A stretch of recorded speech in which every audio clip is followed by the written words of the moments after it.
Shalom Bapak Ibu Saudara, puji Tuhan kita bisa menutup puasa kita pada hari ini dengan merenungkan sebagian dari firman Tuhan. Sebelum saya membagikan sebagian dari firman Tuhan, mari kita berdoa. Bapa yang ada di dalam surga, terima kasih Engkau telah memberi kesempatan kepada kami untuk bersekutu denganmu pada saat ini. Ampuni semua dosa dan kesalahan kami, mari Kau sucikan dan kuduskan kami. Dan saat ini kami mohon pertolongan Roh Kudus-Mu untuk bisa menerangi kepada kami sehingga kami bisa mengerti akan firman-Mu yang sebentar akan kami dengar. Dan tolong hamba-Mu Tuhan dalam menyampaikan firman Tuhan. Kiranya firman Tuhan ini boleh menjadi rema bagi kami semua. Terima kasih Tuhan, di dalam nama Tuhan Yesus kami sudah berdoa. Amin.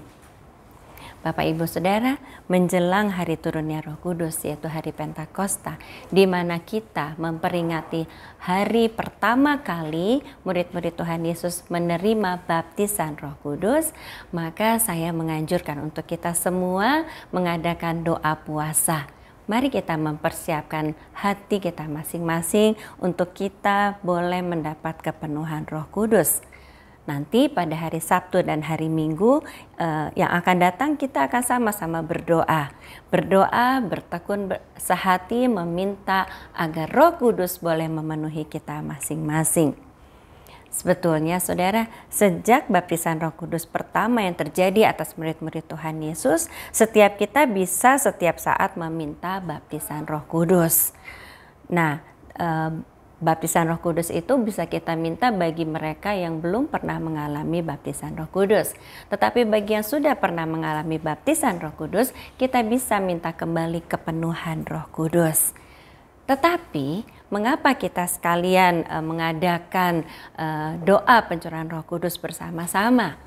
Karena kita mau mengikuti teladan para murid, di mana pada saat pertama kali mereka menerima baptisan Roh Kudus, mereka bertekun, mereka sehati meminta hal itu boleh terjadi atas mereka. Mari kita baca ayatnya, yaitu pada Kisah Para Rasul 1 ayat 12 sampai 14. Maka kembalilah rasul-rasul itu ke Yerusalem dari bukit yang disebut Bukit Zaitun, yang hanya seperjalanan Sabat jauhnya dari Yerusalem. Setelah mereka tiba di kota, naiklah mereka ke ruang atas tempat mereka menumpang. Mereka itu ialah Petrus dan Yohanes, Yakobus dan Andreas, Filipus dan Thomas, Bartolomeus dan Matius, Yakobus bin Alfeus dan Simon orang Selot, dan Yudas bin Yakobus. Mereka semua bertekun dengan sehati dalam doa bersama-sama dengan beberapa perempuan serta Maria ibu Yesus dan dengan saudara-saudara Yesus. Kita tahu Tuhan Yesus naik ke surga ketika Dia dan murid-muridnya sedang berada di Bukit Zaitun. Dalam ketaatannya mengikuti perintah Tuhan Yesus untuk tidak pergi ke berbagai tempat, tetapi harus berada di Yerusalem, maka para murid-murid kembali ke Yerusalem. Setelah mereka sampai di Yerusalem, mereka ke ruang atas, biasanya tempat mereka menumpang. Lalu mereka semua bertekun sehati, bertekun dengan sehati dalam doa bersama-sama untuk menunggu janji Bapa. Kerinduan mereka untuk menerima janji yang disebutkan oleh Tuhan Yesus itu, yaitu untuk mendapat kepenuhan Roh Kudus, mereka buktikan di sana. Hal itu terlihat dari dua hal, saudara. Yang pertama, mereka sungguh-sungguh percaya kepada Yesus bahwa apa yang dijanjikan oleh Tuhan Yesus bukan untuk sekedar iseng, tetapi akan diperlukan oleh mereka. Kemudian mereka juga mengamini bahwa mereka membutuhkan pencurahan Roh Kudus untuk mereka boleh melakukan pekerjaan Tuhan. Itu sebabnya untuk menerima Roh Kudus mereka sehati meminta dalam doa, menyerahkan dirinya untuk dipenuhi Roh Kudus. Dasar permintaan mereka adalah iman yang diajarkan oleh Tuhan Yesus juga. Tuhan Yesus pernah mengatakan bahwa kalau mereka meminta, maka Tuhan akan memberinya dan mereka akan menerimanya. Dikatakan dalam Lukas 11 ayat 9 sampai 10. Oleh karena itu, aku berkata kepadamu, mintalah maka akan diberikan kepadamu. Carilah maka kamu akan mendapat. Ketoklah maka pintu akan dibukakan bagimu. Karena setiap orang yang meminta menerima, dan setiap orang yang mencari mendapat, dan setiap orang yang mengetok baginya pintu dibukakan. Ini adalah firman Tuhan Yesus kepada murid-muridnya dan dalam hal ini saat ini yang saya soroti adalah kata mintalah. Kalau Tuhan Yesus mengajarkan untuk kita meminta, artinya harus ada usaha dari kita meminta sesuatu kepada Tuhan. Maka kita akan menerimanya. Itu yang dikatakan oleh firman Tuhan. Sebab kalau kita sudah tahu bahwa sesuatu yang kita minta tidak akan kita terima, kita tidak mungkin mendoakannya. Jadi kalau kita meminta harus didasari oleh iman bahwa kita akan menerimanya. Dan kita tahu bahwa sikap hati para murid yang menantikan kepenuhan Roh Kudus dalam doa membuahkan hasil, yaitu mereka menerima baptisan Roh Kudus. Masalahnya, apakah kita percaya pada firman Tuhan yang menjanjikan Roh Kudus? Apakah kita juga percaya bahwa Tuhan mau kita dibaptis oleh Roh Kudus? Untuk bisa mendapat kuasa dari tempat tinggi, kita memang harus dibaptis oleh Roh Kudus. Apakah kita percaya bahwa itu juga kehendak Tuhan? Atau kita menganggap bahwa Roh Kudus yang diberikan kepada kita saat ini ya sudah cukuplah. Kalau kita percaya bahwa baptisan Roh Kudus pada orang percaya sudah Tuhan sediakan bagi mereka yang mau menantikan dan menerimanya, maka kita akan sungguh-sungguh menerima. Kalau begitu mari kita sama-sama. Kita mau menantikan curahan Roh Kudus yang atas diri kita masing-masing. Kita mau menerima baptisan Roh Kudus, kita mau menerima kepenuhan Roh Kudus bersama-sama. Adakan waktu untuk bersekutu bersama pada hari Sabtu dan pada hari Minggu nanti. Nah, kata menanti ini menjadi penting saudara. Karena ternyata bagi mereka yang tidak menantikan, mereka tidak menerima curahan Roh Kudus atau turunnya Roh Kudus pada saat itu. Pada saat itu yang menerima baptisan Roh Kudus, yang menerima kepenuhan Roh Kudus adalah murid-murid Tuhan Yesus yang menantikan dengan berdoa dan bersekutu bersama. Nah, bagi mereka yang tidak menantikan, mereka hanya jadi penonton. Jadi memang saudara, Roh Kudus itu bukan hal yang murahan. Tidak diberikan kepada semua orang. Kuasa dari tempat tinggi melalui kepenuhan Roh Kudus tidak diberikan kepada semua orang. Hanya diberikan kepada orang-orang yang percaya akan firman Tuhan dan orang-orang yang menanti-nantikan karena rindu dipenuhi oleh Roh Kudusnya. Menurut Kamus Besar Bahasa Indonesia, kata menanti itu artinya menunggu. Kalau kita menunggu, itu artinya ada unsur kesabaran, ada unsur kesetiaan. Contoh begini saudara, akhir-akhir ini sedang tren ya, menunggu vaksin. Ketika kita menunggu giliran untuk divaksin, maka kita harus diam di situ, menanti giliran, menanti kita dipanggil.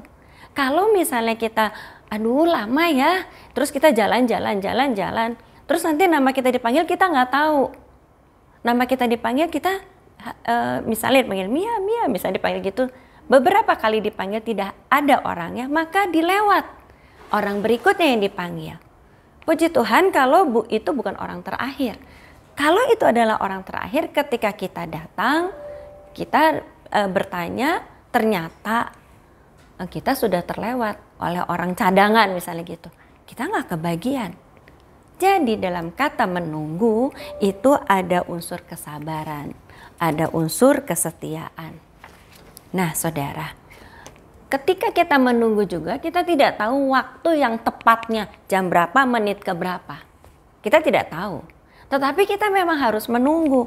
Kita harus percaya bahwa giliran itu kalau kita menunggu karena kita sudah mendaftar bahwa itu akan sampai kepada kita. Demikian juga dalam menunggu curahan Roh Kudus. Setiap orang yang mau mendapat baptisan Roh Kudus, mau mendapat kepenuhan Roh Kudus, harus menanti dengan setia dengan cara yang dilakukan oleh para rasul yang dicatat di Alkitab. Seperti yang tadi setelah saya katakan, Roh Kudus tidak akan memenuhi orang percaya yang tidak mempersiapkan hati. Orang percaya yang tidak menganggap penting, tidak akan mendapat kepenuhan Roh Kudus. Jadi hati-hati. Jangan lengah, jangan lewatkan waktu pencurahan Roh Kudus yang diberikan kepada kita sebagai anak-anak Tuhan. Khususnya diberikan secara besar-besaran saat ini oleh Tuhan Yesus. Lalu, ada hal penting lainnya dalam kita menanti-nanti. Saya mau baca dari Mazmur 27 ayat 14. Nantikanlah Tuhan, kuatkanlah dan teguhkanlah hatimu. Ya, nantikanlah Tuhan. Ayat di atas adalah perkataan Raja Daud yang mengajak setiap orang untuk meminta perlindungan, meminta petunjuk Tuhan, dan menunggu kebaikan Tuhan. Dalam hal meminta ini, Daud punya pengalaman yang sangat banyak bersekutu atau meminta kepada Tuhan. Daud tahu hal yang dia mintakan bisa dijawab cepat, bisa dijawab lambat. Ketika itu dijawabnya masih nanti, tidak cepat, maka Daud mengatakan, kuatkanlah dan teguhkanlah hatimu. Ya, nantikanlah Tuhan. Daud yakin Tuhan akan menjawab segala pergumulannya Daud. Daud yakin, masalahnya apakah kita mau kuat dan teguh menunggu jawaban Tuhan? Jadi dalam hal menanti turunnya Roh Kudus dalam kehidupan kita, kita harus ingat ada kesabaran, ada kesetiaan yang diminta, yang dituntut dari kita. Kemudian kita harus kuat dan teguh, yakin bahwa kita akan menerima baptisan Roh Kudus. Kita akan menerima kepenuhan Roh Kudus. Ketika saudara meminta bersama-sama, misalnya pada hari Sabtu nanti, kemudian saudara belum menerima, jangan putus asa saudara. Mintalah pada hari Minggu. Minta dengan sepenuh hati dan beriman bahwa Tuhan akan memberikan kepada saudara. Dulu saya sudah sering ya mengikuti doa pencurahan Roh Kudus. Tapi pada saat itu saya doa pencurahan Roh Kudus mungkin bisalah gitu ya. Saya tidak sungguh-sungguh membutuhkan baptisan Roh Kudus karena mungkin pada waktu itu masalah berat belum datang ya saudara. Biasakan orang begitu. Satu kali masalah berat datang dalam kehidupan saya. Sehingga saya ini harus melayani Tuhan dengan cara yang belum pernah saya lakukan. Sehingga saya membutuhkan tuntunan Tuhan. Dan saya lihat bahwa kalau saya mendapat baptisan Roh Kudus, maka ada kuasa yang turun atas saya. Di antaranya adalah saya bisa mengerti apa yang dikatakan oleh Roh Kudus, apa yang dikatakan oleh firman Tuhan. Saya ingin mendapatkan itu.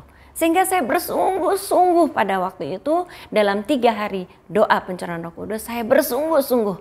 Puji Tuhan saudara, hari ketiganya saya dijamah. Saya mendapat baptisan Roh Kudus.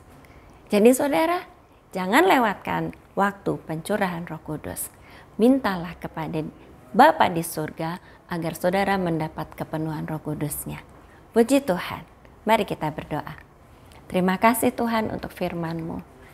Ajari kami Roh Kudus untuk kami bertekun dalam menanti kepenuhan Roh-Mu dalam diri kami masing-masing. Kami merindukan kuasa-Mu boleh bekerja atas kehidupan kami. Karena kami tahu Tuhan, melalui kuasa-Mu kami dapat mengatasi segala masalah yang mungkin yang harus kami hadapi khususnya pada hari-hari ini. Tolong Roh Kudus beri kami keteguhan hati, kesabaran, dan kemampuan untuk menunggu agar Engkau memenuhi kami dengan Roh Kudus-Mu. Terima kasih Tuhan, di dalam nama Tuhan Yesus kami sudah berdoa. Haleluya. Amin.